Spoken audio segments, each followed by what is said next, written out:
میں نے آج زیادہ علاقہ جو فلڈ سے متاثر ہے ادھر جانا تھا.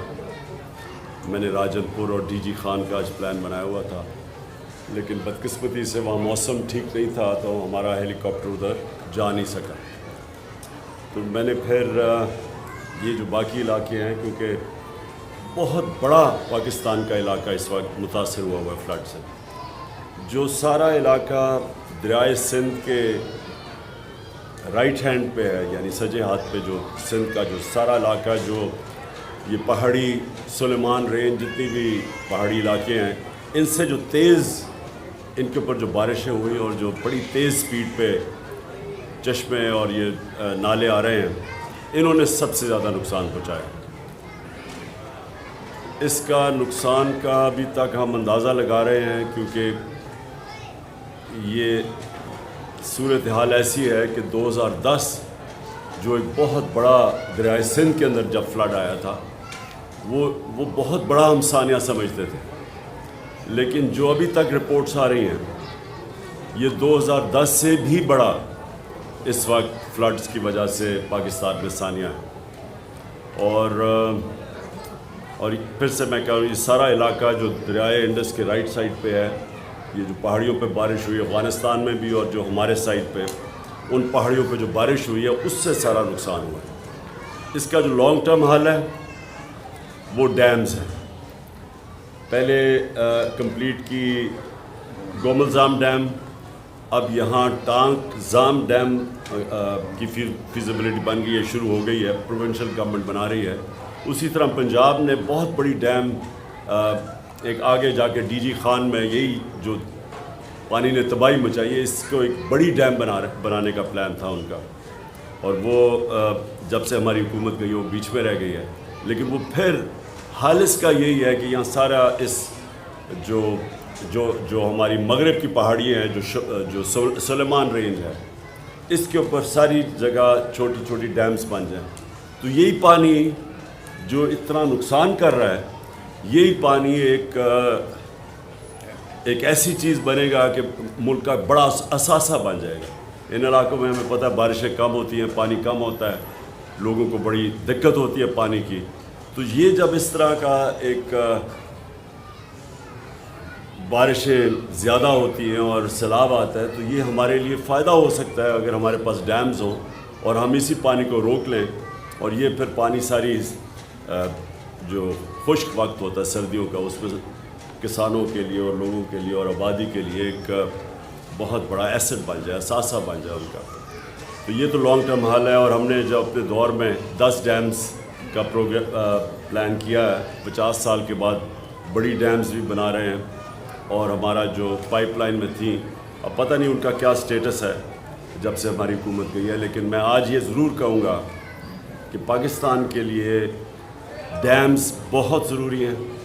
وہ ضروری اس لیے ہیں کہ اس ملک میں پہلی پانی کی کمی ہے، اور پھر جب پانی آتا ہے تو وہ نقصان کر دیتا ہے. وہی پانی کو اگر ہم بچا لیں تو جس طرح میں نے کہا، عوام کی اتنا فائدہ ہوگا، ملک کی گروتھ ریٹ، ملک کے دولت کے اندر اضافہ ہوگا. اب دوسری میری بات یہ ہے کہ ہماری 2 پروونشل گورنمنٹس ہیں، محمود خان یہ خود اوورسی کر رہے ہیں جو سارا پختونخوا اور خاص طور پہ ڈی آئی خان کے اندر جو نقصان ہوا ہے، یہ خود اوورسی کر رہے ہیں اس کا. میں نے کل بھی پنجاب کے سی ایم چودھری پرویز الہی سے بات کی تھی، ان سے بھی ہم پورا کانسنٹریٹ گورنمنٹ کی ہوگی کہ جو علاقوں کے اندر نقصان ہوا ہے، ڈی جی خان اور راجن پور میں خاص طور پہ جدھر زیادہ نقصان ہوا ہے، ادھر وہ پورا زور لگائیں گے. سندھ اور بلوچستان بہت متاثر ہوئے ہیں. سندھ کے اندر تو سب سے زیادہ اس وقت نقصان ہے، اور اس کے لیے ساری قوم کو مل کے اس کا سامنا کرنا پڑے گا. جو بھی ہماری فیڈرل گورنمنٹ ہے اور جو 2 پروونشل گورنمنٹس ہیں بلوچستان کی اور سندھ کی، ان کو اس وقت پورا ساری کنسنٹریشن کرنی پڑے گی.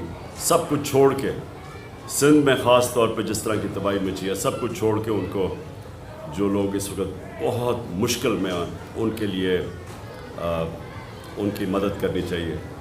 میرے پہ بڑا پریشر پڑا ہوا ہے کہ میں چندہ اکٹھا کروں اس کے لیے فلڈز کے لیے. میں ابھی تک یہ بہت بڑی ذمہ داری، جب لوگوں سے آپ پیسہ اکٹھا کرتے ہیں بہت بڑی ذمہ داری، تو میں جب تک مجھے پورا نہ پتہ چلے کہ میں اس پیسے کو کدھر لگا سکتا ہوں جس سے لوگوں کو فرق پڑے، میں پیسہ اکٹھا کرنے سے گریز کرتا ہوں. کیونکہ میں ویسے اور اپنی شوکت خانم اور تیسرے ہاسپٹل کے لیے بھی پیسہ اکٹھا کر رہا ہوں، اور اس کے لیے بھی نمل یونیورسٹی کے لیے، اور دوسرا القادر یونیورسٹی، اس کے لیے بھی سب خیراتی ادارے ہیں، یعنی ساروں کے لیے، عام لوگوں کے لیے، مستحق لوگوں کے لیے مفت تعلیم بھی، اور شوکت خانہ میں مفت علاج بھی ہے. تو اس لیے جب میں کوئی نئی پروجیکٹ لیتا ہوں کہ اگر اس کے لیے ہمیں پیسہ اکٹھا کرنا ہے، تو میں یہ پہلے سوچتا ہوں کہ کیا میں وہ پیسے کو پہلے تو دیانتداری سے خرچ بھی کر سکتا ہوں کون سے پروجیکٹ کے لیے. تو میں اس لیے ابھی تک کوئی، مجھے پریشر کے باوجود میں کوئی ابھی تک فنڈ ریزنگ نہیں کر رہا جب تک مجھے پوری طرح اندازہ نہ ہو جائے کہ کتنا بڑا ڈیمیج ہے، کتنا پیسہ میں اکٹھا کر سکتا ہوں. کیونکہ جتنے پیسے کی ضرورت ہے وہ صرف گورنمنٹ سے اس وقت اتنا پیسہ خرچ کر سکتی ہے، اور گورنمنٹ کو کرنا چاہیے. کیونکہ یہ میں جتنا مجھے انفارمیشن آتی جا رہی ہے، اتنا بڑا پاکستان میں سیلاب سے نقصان 2010 میں، جس میں بہت نقصان ہوا تھا، تب بھی اتنا نقصان نہیں ہوا جتنا آج ہوا.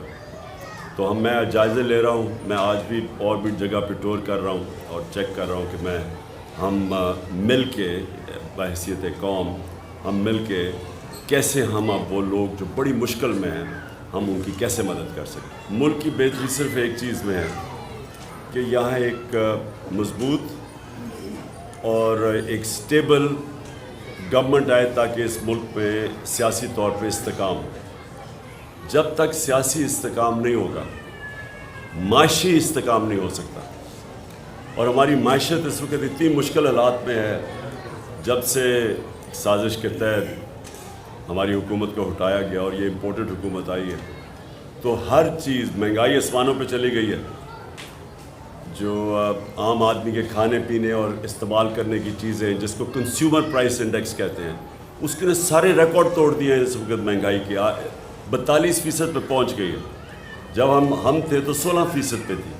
تو جو عام آدمی کی زندگی ہے وہ مشکل ہوتی جا رہی ہے، اور جو معیشت ہے وہ نیچے جا رہی ہے. سو اس کا صرف ایک ہی حل ہے، صاف اور شفاف الیکشن. تو یہ ساتھ ساتھ میں آپ کو واضح کر دوں کہ ہم نے میں اپنی پوری کوشش کروں گا، اپنی ساری دونوں گورنمنٹس کو بھی موبلائز کروں گا. اور میں جو عمران ٹائیگرز ہیں، جو ہمارے جو اس وقت رضاکار ہیں ہمارے، جن کی ضرورت پڑے گی ان سیلاب زدہ علاقوں میں ان کو بھی اب پورا موبلائز کر رہا ہوں. میں بلکہ نئی جوائننگ شروع کر رہا ہوں عمران ٹائیگرز کی، تاکہ ہمارے پاس فورس ہو جو جا کے ان علاقوں میں کام کرے.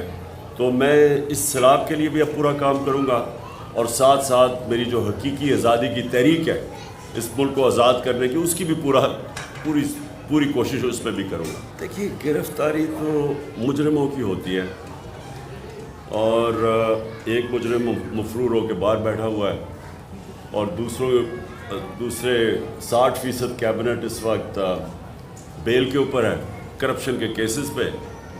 تو اگر مجھے مجرم بنا دیا ہے کہ ایک ہمارے ورکر اس کے اوپر تشدد کرے، کسٹوڈیل ٹارچر کرے، اس کو جنسی تشدد کرے، اور میں کہوں کہ جو لوگ ذمہ دار ہیں ان کے اوپر میں قانونی کارروائی کروں گا، اس کے اوپر اگر مجھے دہشت گرد بنا دیتے ہیں، تو کیا پاکستان کی عوام اس کو قبول کرے گی؟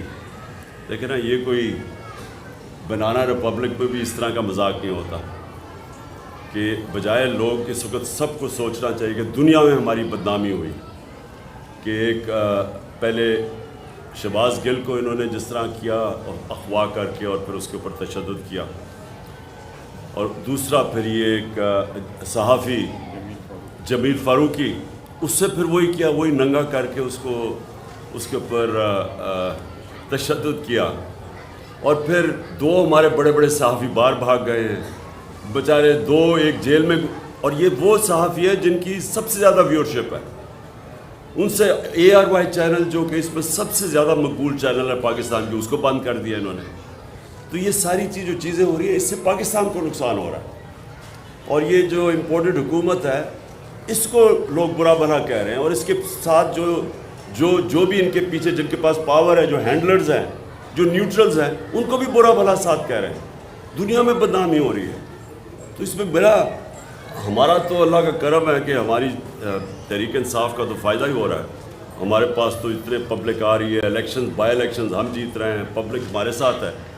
نقصان تو پاکستان کو ہو رہا ہے، اور پاکستان صرف نکلے گا صاف اور شفاف الیکشن.